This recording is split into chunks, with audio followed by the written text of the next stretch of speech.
Hi, my name is Mark Bernard. I'm a monetary economist. In this video, I want to talk about 3 plausible scenarios for Russia, the economy. And I'm going to use it in the context of, have you ever seen the Roadrunner? Wile E. Coyote. The coyote, he always thinks he's so smart, but he isn't. Ukraine is kind of like the Roadrunner. So what we're going to do is we're going to paint these 3 plausible scenarios and which one is the most probable.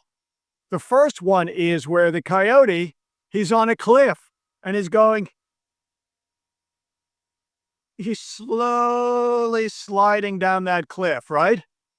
And you know the outcome. This is scenario 1 for the Russian economy.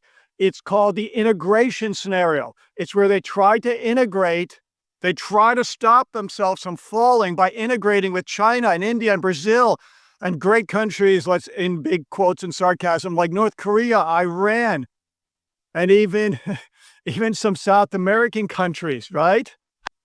I don't know. This integration does nothing for the Russian economy in the long run.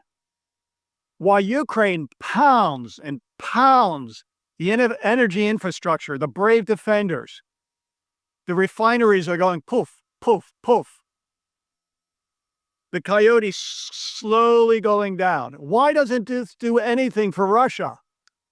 It doesn't do anything for Russia because, one, already India's one of the biggest suppliers is starting to waffle. The state-owned, companies have suspended buying oil from Russia.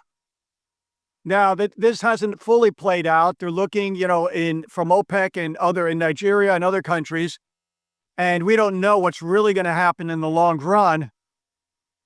But that's a kink in the armor. There's another country, China, really the only big player. It's buying the oil. What can happen here? How can this go right for Ukraine? Very simple. Ukraine is pounding and destroying everywhere. Poof. The infrastructure. The world economy, if you look at the numbers, the labor market in the U.S. is less than optimal. It's pretty weak. That's a signal that maybe the world is going to go into a recession. We don't know. We have to see the data. Let's just see what happens. A lot of times in the fall, things start to manifest itself.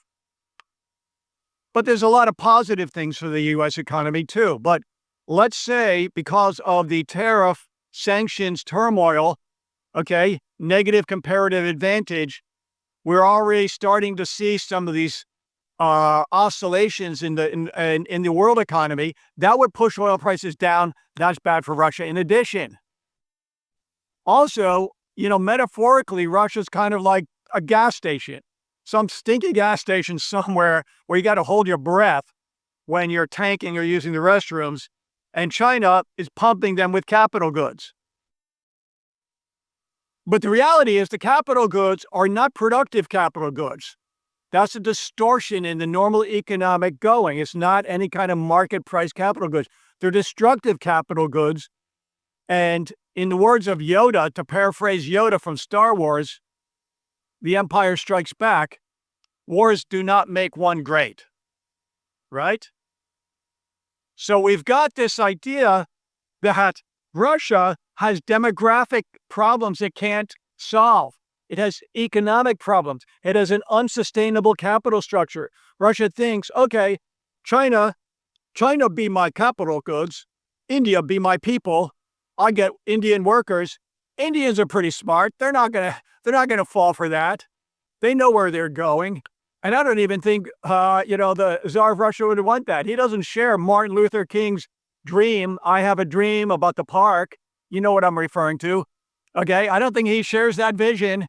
So I don't think that scenario is going to play. So it looks like this Russian economy, based on destroying the supply slowly through world recession, through economic secondary sanctions, through the world awakening, developing new, greener technologies to become a better place, through multifaceted pressure on this one economic model that he develops, and distorted capital goods. He's like the coyote. He's going down the cliff.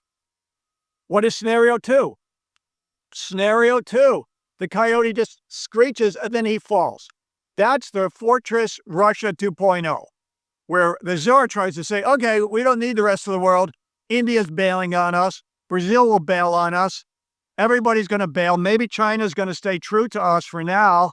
But like I've said, the Chinese, they don't like you. They don't dislike you. They just want to make a buck. They're in it for themselves. So that's a, fair weather friend for now.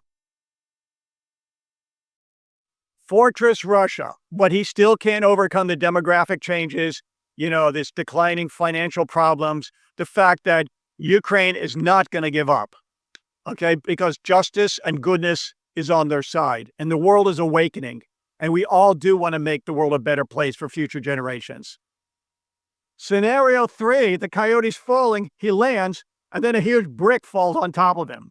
That's the most likely scenario, okay? In fact, that's the ultimate outcome. If this was some kind of, progression timeline, the coyote, Roadrunner's just looking at him and says, beep, beep. That's Ukraine. The coyote's screeching down the cliff, and then he's falling. You see the little puff of smoke, and then some cliff falls on top of him. Because of financial, they're out of money, okay? Any way you slice it, I've gone over this in my other videos. They're out of their war chest. They haven't invested in capital goods.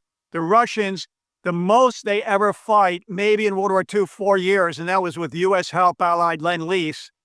But the longer the war, I did a correlation to a higher probability of collapse for Russia, whether it be World War I and the Russian Revolution, or be it the Cold War, right? Ronald Reagan knew he wasn't going to create Star Wars. I think he knew that.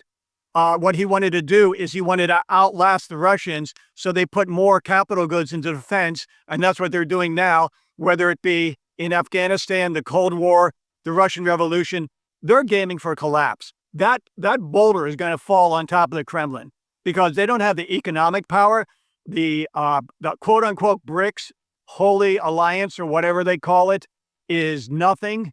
The ruble is already starting to see some, again, gyrations because the dollar's increasing a little bit. Like I said, don't value it against the dollar, value it against gold or something real like the euro or the zloty, and that's going straight down. And we know these sanctions and tariff drama is not finished. We know that the U.S. has created a Ricardian negative comparative advantage. We know that there's demographic problems going. We know there's a misallocation of capital goods under the Austrian theory of capital structure. There is no way that Russia's going to win this. Ukraine will win. They are the roadrunner. Beep, beep. And every single beep, beep you hear is just another poof of, the oil refineries. Something else clever they're doing. And the coyote, he's just waiting for that cliff to fall on top of him. Okay? As he's already fallen into the hole. And that is Russia. Those are the 3 scenarios of the Russian, again, dare I say, collapse, fall, and this is based, again, I'm a monetary economist. I understand economics, but I'm putting it in a simple analogy so the world can relate to it. Who hasn't laughed at the road? I don't agree with dark fantasies. I always say, good fantasies, forgiveness, light, peace, and love. But, in the context of a cartoon, you understand the metaphor. So Russia's going down. There's no way they can stop it. They're the screeching down. The Tsar in Russia, he's shaking at his boots because he knows this. And it's already written on the wall. Thank you very much. My name is Mark Biernat. I'm a monetary economist. Have a beautiful day. Thank you.